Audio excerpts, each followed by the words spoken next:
အားလုံးပဲမင်္ဂလာပါဗျဒီနေ့ကျွန်တော်တို့ပုံပြင်တစ်ပုဒ်ကိုသွားနားထောင်မှာဖြစ်ပါနည်းနည်းလေးမှတ်သားဖွဲ့ကောင်းတဲ့ပုံပြင်လေးပေါ့နော်ဒီပုံပြင်လေးရဲ့ကျွန်တော်နဲ့အတူ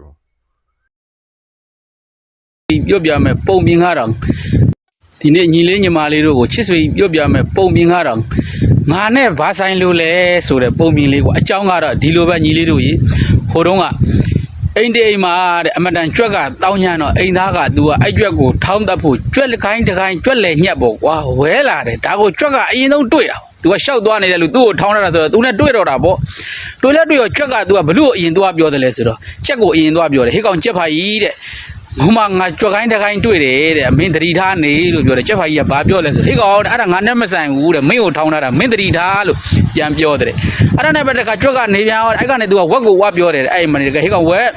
အိမ်မှာတော့ကြွက်ခိုင်းတစ်ခိုင်းထောင်းလာတာငါတွေ့တယ်အဲ့တော့မင်းသတိထားပြီးတော့နေလို့ပြောတော့ဝက်ကလည်းဟိကောင်နဲ့ငါနဲ့အနေသာကြီးတဲ့မင်းကိုအိမ်သားဆောက်မင်ကလို့မင်းကိုထောင်းလာတာမင်းသာသတိထားလို့ကြွက်ကိုပြန်ပြောတယ်အဲ့ဒါနဲ့ပဲကြွက်ကလည်းမနေနိုင်ဘူးတဲ့အိမ်မှာရှိတဲ့နွားကြီးကိုသွားပြောပြန်တဲ့အဆွေနွားပေါ့အမှာတော့ကြွက်တစ်ခိုင်းတညက်တစ်ခိုင်းကြွက်လက်ညက်တစ်ခိုင်းထောင်းလာတာကိုကျွန်တော်တွေ့ပါတယ်ပေါ့အဲ့တော့သင်သတိထားပြီးတော့နေပါအားလို့ပြောတော့နွားကလည်းငါနဲ့ဘာဆိုင်လို့လဲဟိကောင်ကြွက်လက်ညက်ကမင်းကိုထောင်းတာပေါ့အဲ့တော့မင်းသတိထားဖို့သာအရေးကြီးတယ်ငါနဲ့ဘာမှမဆိုင်ဘူးလို့ပြောတာပေါ့ဆိုကောင်းမိကောင်ညလေကြလေကြောက်အဲ့ဒီကြွညံကိုဘာမိတယ်လဲဆိုတော့မွေးတစ်ကောင်သွားမိတယ်မွေးကိုခါမိလဲမိရောမွေးကတခါတည်းပပြင်းထောင်းနေတာပေါ့အဲ့မှာသူ့မိမကတခါတည်းဓာမီကရှာလို့မတွေ့တော့မှောင်မဲထဲမှာသေးပေါက်ကောင်ထလာတာနဲ့တူပါတယ်ခြေထောက်ကိုမွေးကြိုက်တာမွေးလက်ကြိုက်လဲကြိုက်ကိုဆေးရုံတင်းရောတဲ့ဆေးရုံလဲတင်လဲတင်းရောအဲ့မှာဆရာဝန်ကကုနေနေသူ့ကိုကျက်စွပ်ပြုတ်တိုက်ကမယ်ဆိုတော့ကျက်စွပ်ပြုတ်တိုက်ကမယ်ဆိုတော့ခေါင်းကမဆိုင်ဘူးဆိုတဲ့ကျက်ဖာကြီးကိုအရင်ရိုက်တက်ပြီးတော့ကျက်စွပ်ပြုတ်လူနာဆောင်နေလဲစားဖို့နေမှာပေါ့အဲ့တော့ကျက်သားရင်ကိုထမင်းထုတ်အောင်တက်ယူရတော့ကျက်ဖာကြီးအရင်သေးသွားတော့တဲ့သေးလောလူမမကူတော့ကုမရတော့ဘူးတဲ့ကုလည်းမရလည်းမရအဲ့မသားကြီးအိမ်ပြန်တယ်လာပြီးတော့ကဲရက်လေစွန်းသွတ်မယ်ဆိုလဲဆိုတော့ရက်လေစွန်းသွတ်ဖို့ဆိုတော့အိမ်မှာမွေးထားတော့ဝက်ကြီးကလည်းအစင်သင့်ရှိတော့တခါတည်းရက်လေစွန်းကိုဝက်ကြီးထုတ်ပြီးတော့တက်စားလိုက်တာကတော့မဆိုင်ဘူးဆိုတော့ဝက်ကလည်းသေးပြားအောင်အဲ့တော့ယောဂကူထားတဲ့ကျွေးတွေနဲ့ရက်လေစွန်းသွတ်ထားတဲ့အကျွေးတွေနဲ့ထူတဲ့အခါမျိုးတော့အိမ်သားကရောင်းလို့သူ့မှာကျွေးဆက်စရာကလည်းဘာမှမရှိသေးတော့အိမ်မှာရှိတဲ့နွားကြီးတကောင်နဲ့တော့နွားကြီးကိုတခါတည်းထုပေါ်ပြီးရောင်းလိုက်တာခဏကမဆိုင်ဘူးလို့ပြောတဲ့သုံးအောင်တစ်လုံးတခါတည်းသေးပါလေရောတဲ့တလားတတွင်းထဲမှာအကုန်လုံးသေးကုန်တာတဲ့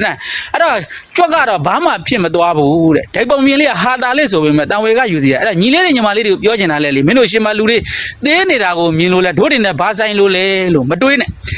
တကယ်တမ်းကျတော့ခန္ဓာကြီးရထားလို့ရှိရင်တို့တွေကသေရမှာပဲဖြစ်တယ်ဒါကြောင့်မလို့မသေးခင်မှာတရားလေးတွေကိုလည်းလုပ်ပါကုသိုလ်ကောင်းမှုလေးတွေကိုလည်းပြုပါမိဘတွေကလိုအပ်နေတဲ့ကွက်လက်ကလေးတွေကိုလည်းဖြည့်ပါတို့တွေကကောင်းနေသေးတာပဲတို့တွေကတန်မာနေသေးတာပဲတို့တွေနဲ့သေခြင်းတရားဘာမှမဆိုင်ဘူးလို့မတွေးလိမ့်နဲ့ခန္ဓာကြီးရှိတာလို့ရှိရင်သေရမှာပဲဖြစ်တယ်ဒါကြောင့်မို့လို့မမေ့မလျော်တော့